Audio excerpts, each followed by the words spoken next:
Why are these people blue? It's inbreeding again. Let's talk about it.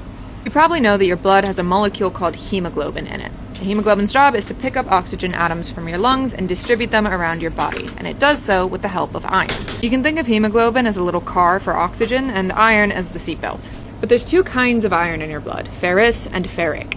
Ferrous iron is a really powerful harness that's really good at holding onto oxygen, so it's what your hemoglobin uses. But ferric iron is a lot weaker, and oxygen tends to slip away from it.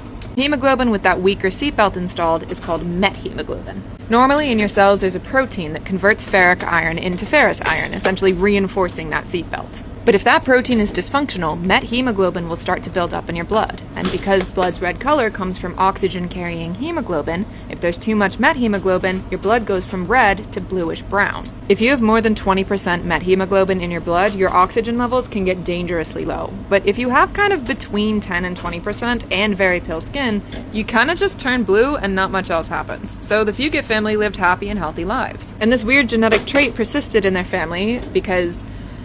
Okay, look, in the early 1800s in rural Kentucky, there weren't that many people to have babies with. So they kept it in the family, and the family stayed blue. Until a doctor came along who gave them a chemical called methylene blue.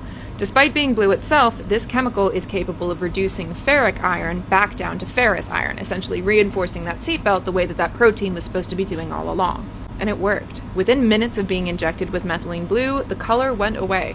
For the first time in their lives, the blue people of Kentucky were just regular people of Kentucky.